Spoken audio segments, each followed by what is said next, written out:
Yung mga kargada ko guys ay umiinit guys. Pag ganyan guys, pag ganyan talaga guys ay may laman dito sa loob guys. Meron, hindi lang natin. Wow, wow, wow. Ano yan guys? Meron guys, meron ako naramdaman guys, meron ako narinig guys, meron talaga ako narinig.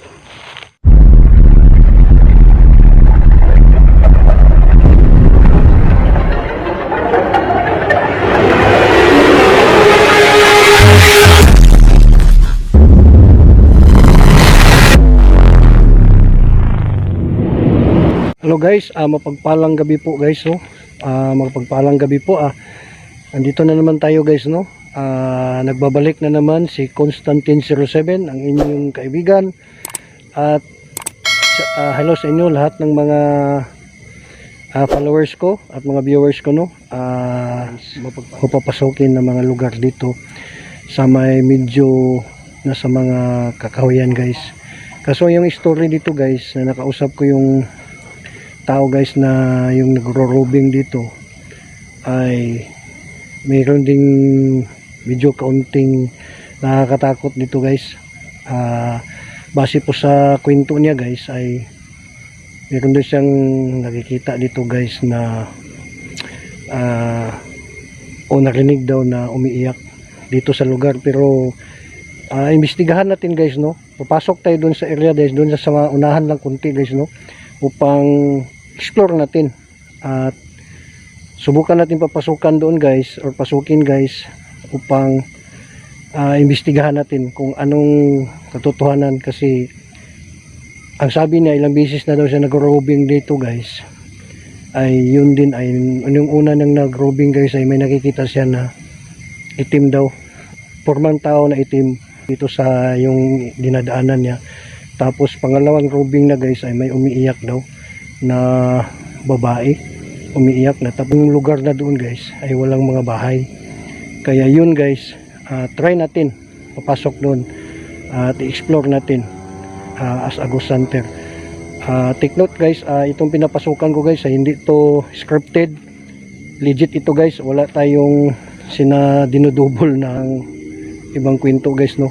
So i-try natin papasok doon guys upang explore natin. So hanggang ngayon guys, parang nanglalamig yung katawan ko guys, para ibang pakiramdam ko. Kasi dito guys, legit talaga dito guys, na meron talagang kababalagan dito sa lugar na to. Wala nang bahay guys. At yun guys, try natin. Hindi pa naman natin experience na doon sa loob, pero base lang sa kwento ng nakausap ko, ay yun daw guys yung nakita niya. This week lang.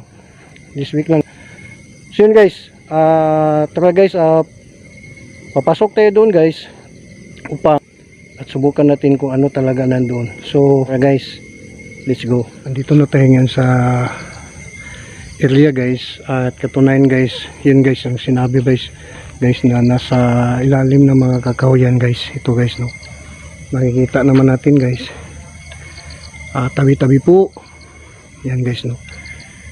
Itong lugar na to guys ay may kababalagan daw dito guys.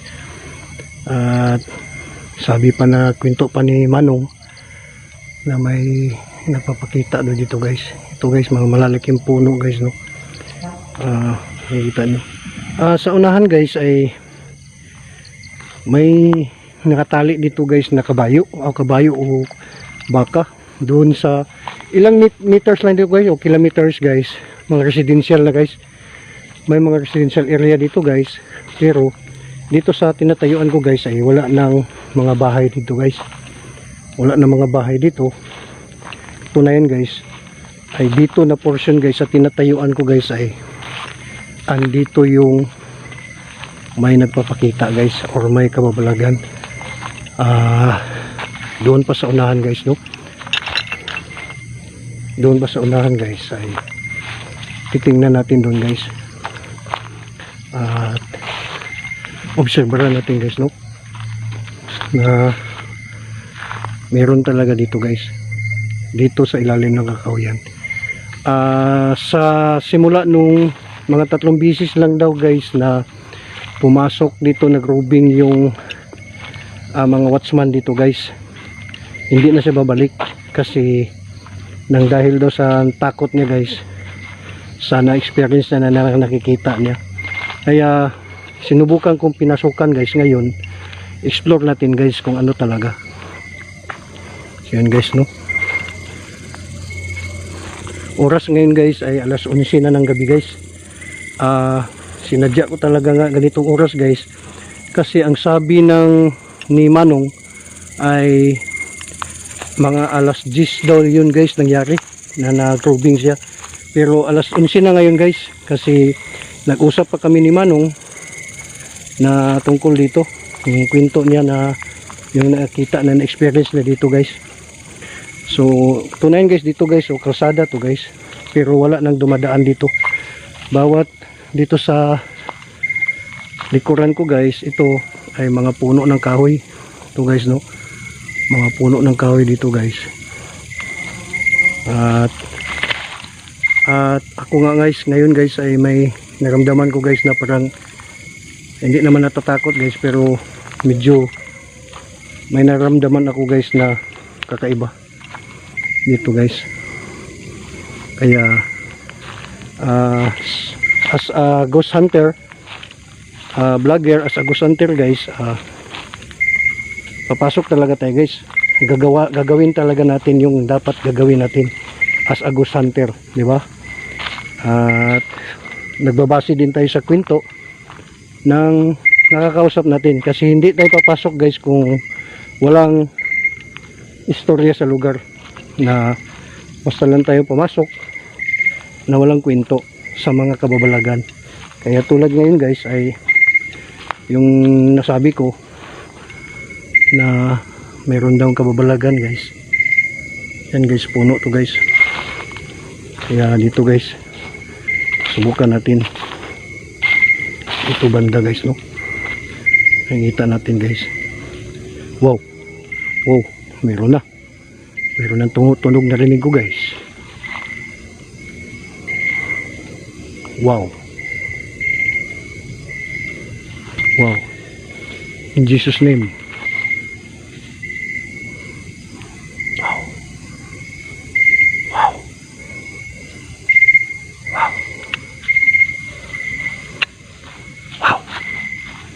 Oh my God. Wow. Guys.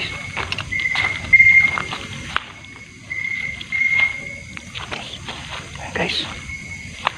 May medyo may naglalakad guys.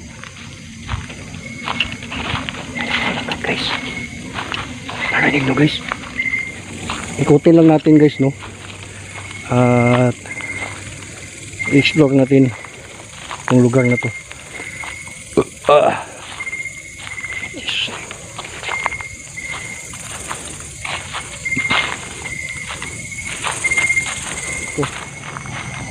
At sa sweetheart ko na si Marites Kilang, shout out sa mga anak ko, pamilya ko, Tulibas family, shout out sa inyo dyan, kay Bobby Jan, Angela May at kay Daniela May, sa papa ko at sa mga kapatid ko, lahat mga kaibigan ko, shout out sa inyo.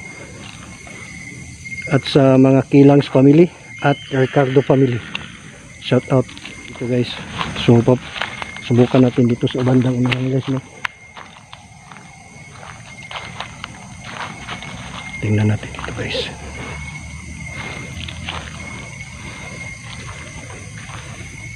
Guys, dilim na dito guys.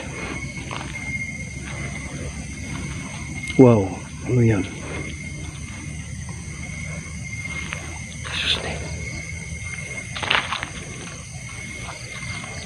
At pagpasensyahan na natin guys yung ilaw ko guys, no, para medyo hindi masyadong ano guys, kuha yung liwanag na dahil mumurahin lang to ang flashlight ko guys.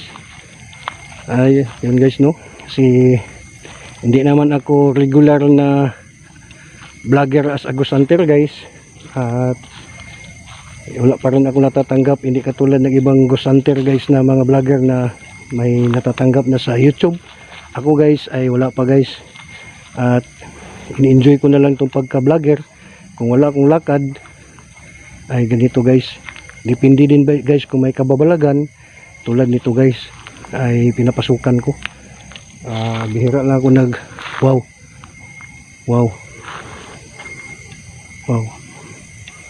May narinig ako guys, may narinig ako. Oh my God. Guys, ano yun guys?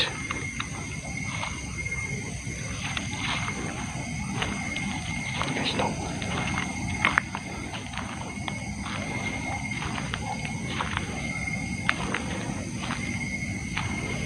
Sabi ni Manong guys, hindi daw kalayuan dito yung mga bahay. Mga siguro 1 kilometer and above guys, hindi umabot pa yun ng 2 kilometro. May mga bahay na dun sa unahan guys. Pero dito na portion guys, ay wala na guys. Mga kakahuyan na dito guys.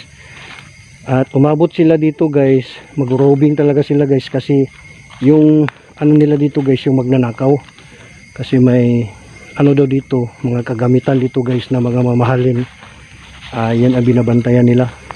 At kaya niro-robing nila dito guys, tinitingnan nila yung palibot. Kaya yun, tsak, nagkataon guys na may nakikita si Manong, yung nagro-robing dito guys, na kakaiba. Hindi daw yung tao guys, pero pormang tao. Tulad ganito guys, oh, makikita natin guys yung yung liwanag. Nakita niya may nakatayo na maitim guys, maitim daw. Tapos pag tinawag niya, hindi naman gumalaw. Pag flashlight niya guys, ay biglang nawala guys. Yun ang sabi niya. Pag pangalawang araw guys, ang nakikita na naman niya guys ay yung narinig niya yung may umiiyak daw na babae. Busis daw ng babae guys, sabi ni Manong. Kaya guys, i-explore natin guys, no? Pasok tayo dito guys, dito sa lugar na to guys. Grabe dito guys, makakakawayan na dito guys, no? Tabi-tabi po.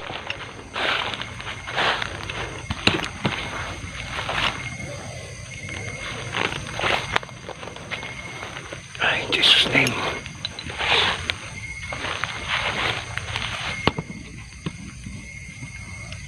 Ayan guys, no? At dandahan tayo umiikot dito guys, dito sa lugar na to guys. Parang may napapansin ako guys, parang nakakaramdam din ako ng takot guys sa ngayon guys, no? Pero ninalakasan ko yung loob guys. Yung takot kasi, yung takot guys ay lilipas lang yan. Kung may tiwala naman tayo sa Panginoon, makapangyarihan sa lahat, siya ang makapangyarihan sa lahat. Kaya kung matiwala tayo sa kanya guys, at may pananampalataya na ganun, kahit anong klaseng lugar na nakakatakot guys, ay hindi ka matatakot. Basta malakas lang yung tiwala mo, malaki lang tiwala mo sa Panginoon. Kaya ngayon guys ay subukan natin na itong lugar na to guys ay may kababalagan talaga dito guys. At sinubukan ko yung lugar lang na kung saan daw may nakikita yung si Manong dito, ayun lang ang pinuntahan ko guys. Hindi na tayo pupunta pa sa iba, baka maano na tayo, malayo na tayo. Kung saan yung area dito banda guys na may nakikita si Manong, dito lang tayo guys, i-explore lang natin. At i-share ko rin sa inyo na ganito ang sitwasyon na nangyari dito guys. Yun guys, kaya patuloy natin guys, no, iikot natin guys dito sa bandang unahan. At wow, at yun guys, wow, may parang narinig ako guys, may naramdaman ako guys. Ano yun, parang may lakad guys, parang may naglalakad guys. Hindi masyado guys, parang hapak ng tao ba dito. Ayun guys, ikot pa rin tayo guys, no, hanggang sa mapuntahan natin. Papakita ko sa inyo guys, tutukan lang ninyo yung video na to guys, simula mula umpisa hanggang dulo itong video ko guys, at subukan lang natin. Hindi naman tayo naninigurado guys kung meron ba talaga o wala. Hindi naman lahat siguro ng tao na pinapakitaan. At yun nga guys, ay nagbabase lang tayo sa kwento ni Manong, kasi hindi pa masyadong matagal guys yung mga pangyayari, at bago lang. Siguro this week lang guys, mga basta bago lang, mga ilang araw lang guys. Sabi ni Manong, nag-robing siya dito 2 bisis. Pangatlo guys, hindi na daw siya mag-robing kasi kinakabahan na siya dito guys. Kaya kaibigan ko man si Manong, alam niya na vlogger ako, sinabihan ako kung kaya ko ba papasok. Pinapasukan ka, ngayon ko inumpisahan guys, ngayong araw na to. Kanina ko siya nakausap, ngayon ako nag-explore agad kasi maganda yung panahon, walang ulan guys. Kasi dito minsan guys umuulan guys, di tayo makaka-explore. Ayun guys, no. So tara guys, ikot tayo guys.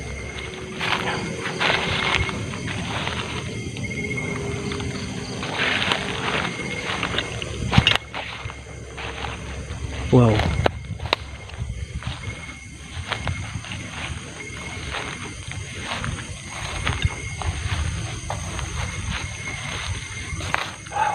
Ito guys, mga kahoy na ito guys. Mga kahoyan na talaga dito guys. Yan guys, no? Kita nyo guys. No guys, no? Shout out sa lahat ng mga ghost hunter, legit ghost hunter, at sa lahat ng ghost hunter Mindanao at sa buong Pilipinas. Shout out sa inyo lahat dyan. Ikot tayo dito guys, no? Manmanan natin talaga dito guys, kasi dito daw na portion guys, sinabi ni Manong na mayroon daw nagpapakita guys, at nagpaparamdam sa kanya na may umiiyak daw guys. Ito guys, oh, tabi-tabi po. Yan guys.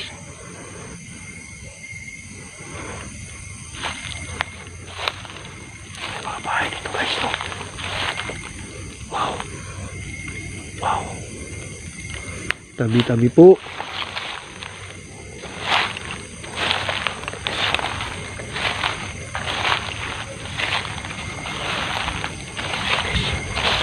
Dito na banda guys. Dito na talaga banda guys, na mayroon daw nagpapakita guys. Dito guys. Dito si Manong guys.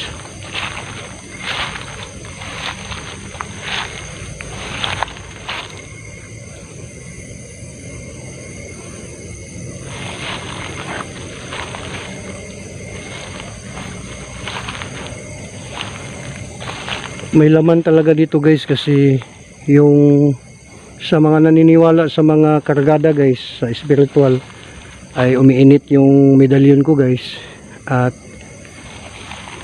no, parang umiinit din ang aking bao guys, yung bagol sa Bisaya guys, yung walang mata, yun guys, no.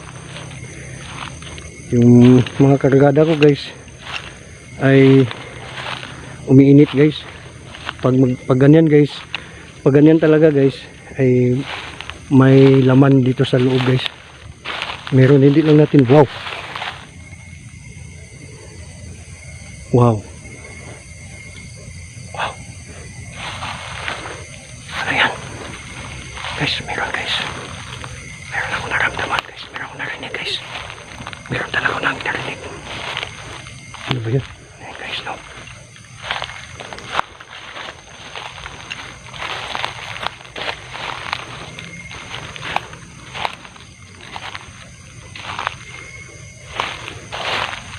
At sa awa ng Diyos guys, ay sana gabayan tayo at proteksyonan, kasi itong lugar na to guys, ito ng lugar dito guys na meron na nagpaparamdam daw guys. Ito guys, no? Tabi-tabi po. Dito si Manong takbo guys, matulin yung takbo ni Manong guys, kasi nagro-robing siya dito guys, naglalakad lang siya.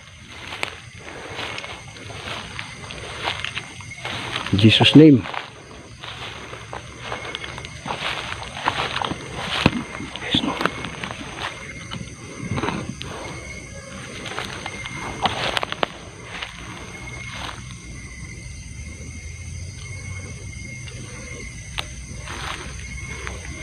Mga matataas yung mga punong kahoy dito guys.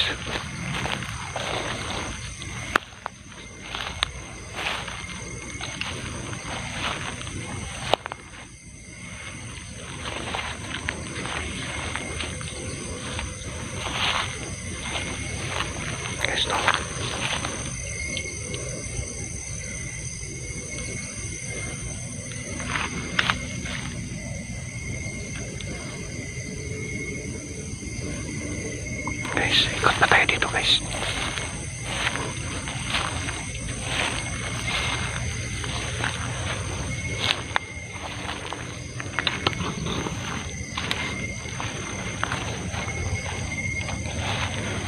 Dito lang guys, no?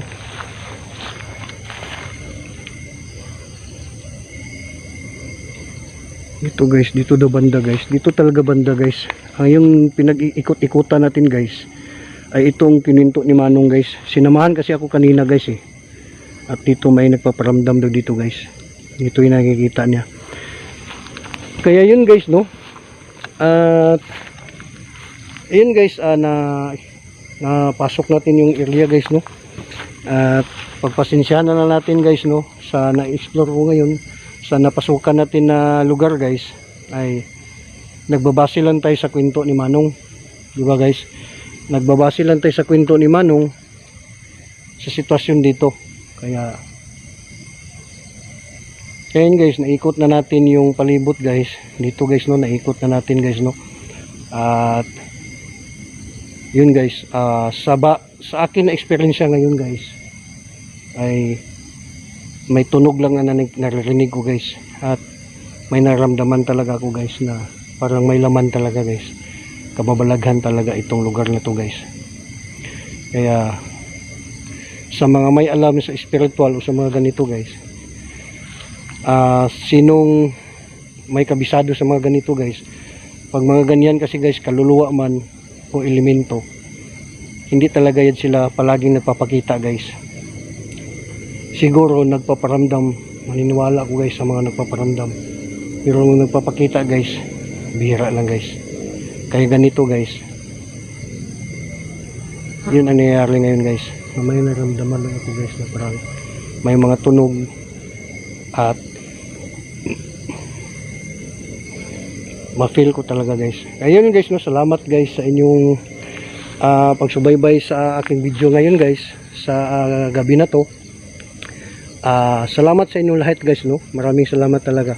Sana suportahan din ninyo yung channel ko, Constantine07.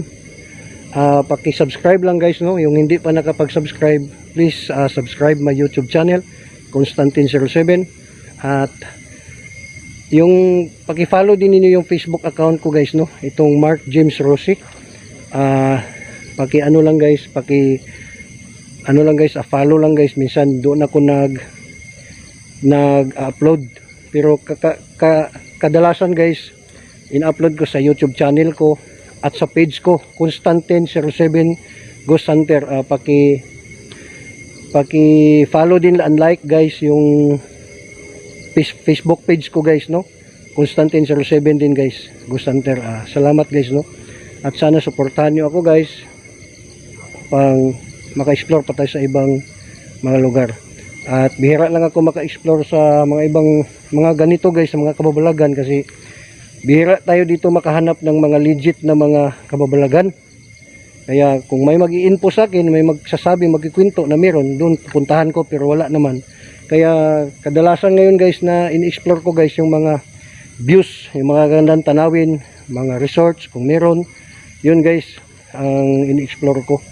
Pero kung may kababalagan, yun talaga guys ay kasi yung expertise ko guys as a Ghost Hunter, Constantine07. Kaya yun guys, maraming salamat guys, no. Ulitin ko, maraming salamat sa sumusuporta sa akin, no. Kahit kunti pa tayo mga subscriber, at sana madagdagan pa, no. Salamat guys. At sa ulitin, at yun nga guys, shout out sa lahat ng mga kaibigan ko at kasama ko ng mga Ghost Hunters sa buong Pilipinas, Luzon, Visayas, Mindanao, at lalo na dito sa Mindanao, mga kaibigan ko, mga kasama ko na mga vlogger. Shout out sinulat dyan sa mga kaibigan ko. Yun lang guys, maraming salamat guys, no. At pag-support lang sa channel ko, panoorin itong video na to hanggang dulo. At yun guys, maraming salamat, God bless and we love you.